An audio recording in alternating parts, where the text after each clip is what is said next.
Hi, boys and girls. Now we are going to read a book called The Littlest Pumpkin. Have you ever read this book before?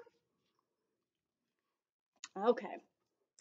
It's written by R.A. Herman and illustrated by Bettina Ogden. So, remember we sang that little song to find out what the author does and what the illustrator does? Let's try it again. Author, author, what do you do?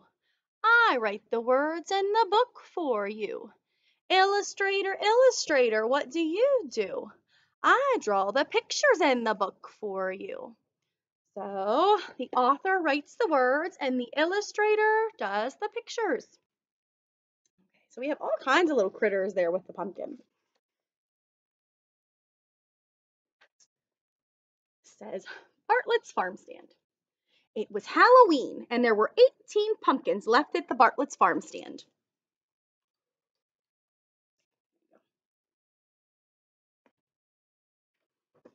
All different shapes of pumpkins and different sizes. The pumpkins looked their very best because all wanted to be taken home and made into jolly jack-o'-lanterns. What's a jack-o'-lantern? Do you know what a jack-o'-lantern is? A jack-o'-lantern is what you get when you carve a pumpkin. So when you give it a face, it becomes a jack-o'-lantern. Sometimes people put a candle down inside of it after they scoop everything out of the pumpkin, and it lights up its face. The littlest pumpkin had the biggest dreams of all. She saw herself shining in the dark with ghosts, monsters, witches, and fairies gathered around her singing a Halloween song. And today was the day when all of her dreams were going to come true. Ooh, she's very excited.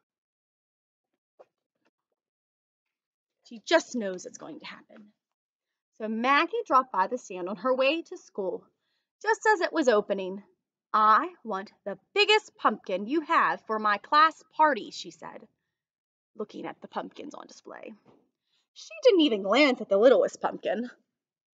The pumpkin Maggie chose was so big that Mr. Bartlett had to help her put it in her mother's car. It's a pretty big pumpkin. Then the twins arrived. Jess wanted the roundest, fattest pumpkin. Jen wanted the tallest, skinniest pumpkin.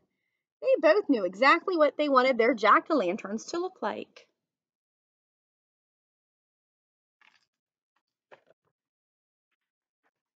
Later that morning, Mrs. Garland's class came to the farm stand to buy apples and pumpkins for their Halloween party. The littlest pumpkin was very excited when she saw how all the children were coming. Now certainly I will be chosen by someone and made into a jack-o'-lantern, she thought.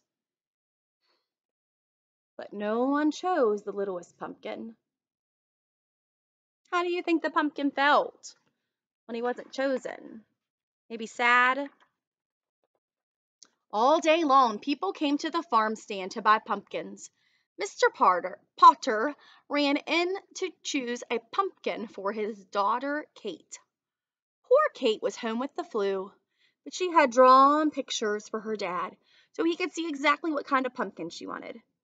Mr. Potter looked at every single pumpkin until he found the right one. These are Kate's drawings. That says Kate's pumpkin.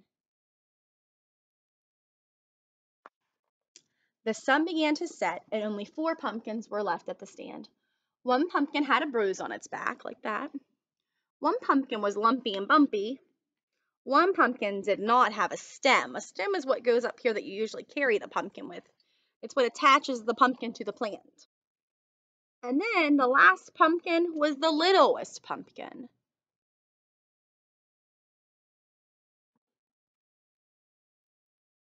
The littlest pumpkin still had big dreams. She would be a beautiful jack-o'-lantern at a Halloween party. She would shine in the dark with ghosts and monsters, witches and fairies gathered around her, singing a Halloween song. She still had hope. But while the littlest pumpkin was dreaming, Gabe and Mona arrived. They ran up to the 4 remaining pumpkins. Gabe grabbed the stemless one. Perfect, he said. My jack-o'-lantern is going to wear this hat. Mona picked up the littlest pumpkin. Oh, how cute, she said. The littlest pumpkin was so happy. All her dreams were going to come true. But it's too small for me to carve into a jack-o'-lantern, said Mona, putting it down. Then she picked up the lumpy bumpy one instead. Now this one is perfect. Oh, how do you think the pumpkin is feeling now? Do you think he's still feeling hopeful, or do you think he's feeling even more sad? I think he's feeling pretty sad right now. Soon it was dark, and the stars began to sparkle in the sky. Mr. Bartlett was cleaning up. Oh, please don't close yet, thought the littlest pumpkin. I must be a jack-o'-lantern for Halloween. Suddenly, Mr. Bartlett heard someone calling his name. Mr. Bartlett! Mr. Bartlett! It was Sam. Please wait, said Sam. I need a pumpkin for my party tonight.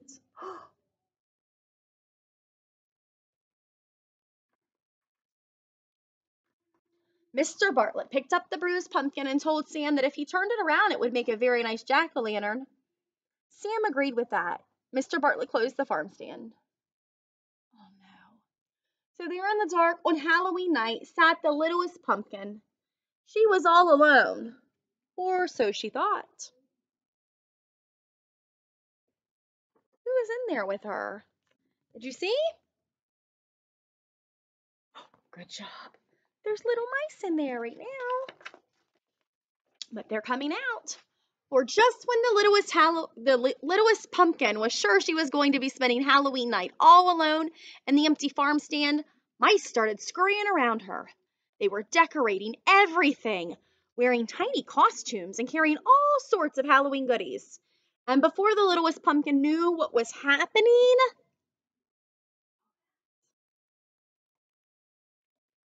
she found herself in the middle of a Halloween party. Mice dressed in costumes were bobbing for cranberries, playing pin the tail on the squirrel, and eating cheese and crumbs. Then the best thing of all happened. What do you think's the best thing of all? What might happen next?